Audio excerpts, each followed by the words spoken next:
So, the idea of what is empire. I'll give you a simple definition and I'm going to dig into it a little bit more and look at, I think, the central impetus or the springboard that exists inside of the very notion of empire. But human beings have gathered themselves into many different social arrangements throughout history. And we can think of tribes of people existing with a certain social power structure inside the tribe. Tribes can be pulled together and create a kingdom with many different tribes coming together under a kingship. We can think of city-states, which was a common mode of organization in the ancient and even the medieval world. So these different political systems, whether they be tribal or kingship, city-states, or even the current construction of the modern state system, they don't necessarily have to be exclusive from one another. In other words, these systems can operate in parallel to each other and have throughout history. But the system of empire is unique because it tries to usurp all the other forms of government. And so by its very nature, whether we're talking about the Babylonian, the Assyrian, the Persian, the Greek, or the Roman Empire in the ancient world, it will try to absorb all the other tribal governments, the kingships, or even the other empires. And so when we think of empire, we oftentimes think about the rise and the fall of empires. And of course, we oftentimes think of the core mode of empire being the Roman Empire, which largely we could think of extending from 500 BC to 500 AD, which is really the model even for modern empire state building. But what are some of the core features of empire? We're going to see that it has a tendency to have large extension of landmass through the conquest of other territories. With this, you're going to have a large developed infrastructure. Think of the Roman Empire, roads leading all the way from modern-day Scotland into India. So you're going to have a large infrastructure, a large military that's able to continue the conquest of the empire for the sake of the empire. And we're going to have then, with the large extension of land and a large infrastructure, we're going to have perhaps one currency, one language, one religion.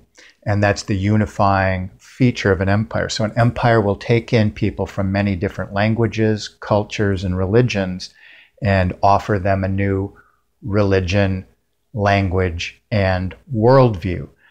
So when we really break apart that definition, something we should start to become aware of is that innate in the very feature of empire is that it always attempts to be a world system. The desire of an empire is to create a world empire. And down the road, I'll probably be using the term world federation, which is perhaps the modern equivalent of that idea. So from the very beginning, and I think the biblical narrative is in many ways helpful here, that we can think of the most perfect empire, biblically speaking, as this idea of this Tower of Babel moment, where the world came together almost of one mind. There's sort of a singularity of power in the common language and the common aspirations of people. And God scattered these people around the world, separated their languages, and there's been this impulse ever since to come back and be unified into a sort of world singularity of consciousness that can be focused upon this project at hand.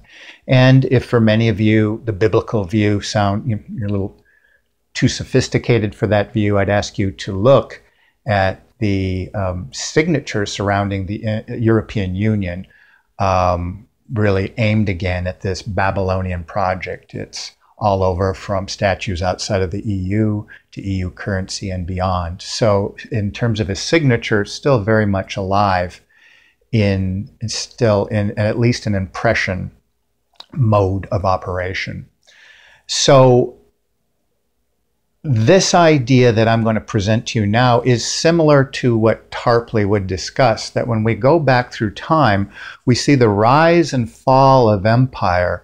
The oligarchical class didn't necessarily just jump ship as the empire declined, but through dynastic intermarriage. We just saw that term by Engdahl, that was going on in the late 19th century America. This was very consistent throughout history, dynastic intermarriages. And we see those intermarriages are a way of weaving together one empire project that goes on throughout the world. And I think Tarpley rightly pinpoints a point in history between the ancient and the modern world, when we go from the Babylonian to the Assyrian to the Persian to the Roman to the Greek.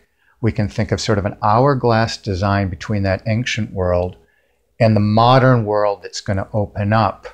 And this is going to sort of begin 8th, 9th, 10th centuries when in Venice, where those oligarchical families sort of fuse together around the Venetian banking system and launch in the modern world, the Middle Ages, first through crusades, and then the age of discovery, and then the age of the modern banking system and the newer forms of empire that we see today.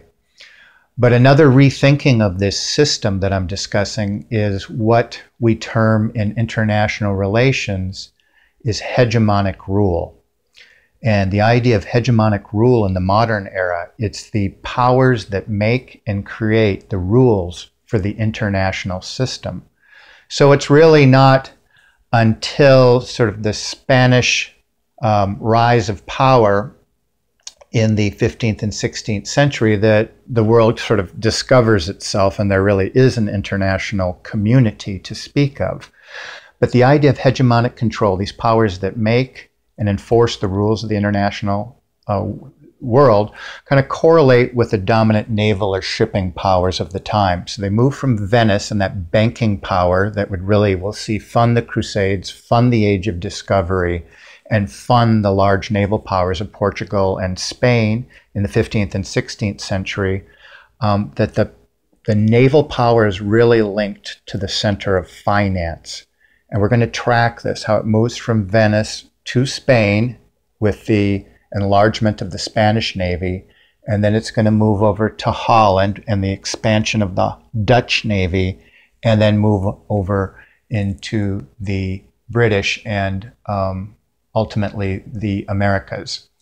And I know that's, again, a big picture and a big idea, but to review this core idea, I'm locking our modern idea of hegemonic powers that are very much part of a continuation of this empire program that continues throughout history. And wherever we see the building of empire, the rise and fall, we have dynastic intermarriage who control the money supply usury that will monopolize key resources. They're always going to be involved in abstraction, that is somehow shaping human perception away from their own concept of reality into an altered concept of reality. And the ultimate program that we can track from the beginning until our current age is this construction of a master race. And here I'm going to begin to lean more and more upon the thinking of Foucault, Michel Foucault, the French thinker, and he laid out these ideas, especially in the 1970s, that there's very much, we have to see this through an esoteric lens of what exactly this idea of a master race is.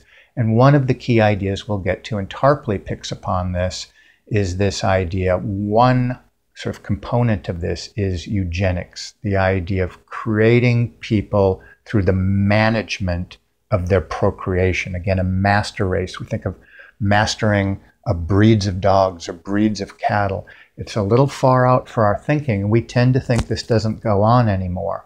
But the idea, the master race, is very much in charge of shaping humanity and how they exist at a biological level. So where I'm moving with this course is almost a biopolitical notion of a world federation of power. And I know that that is a lot to think about, and it's a very fresh way of thinking about this. And I will point out at this time how I differ with Tarpley's thinking is Tarpley does not take into account a worldview of these oligarchs and their project that is essentially esoteric or occultic in terms of it literally being a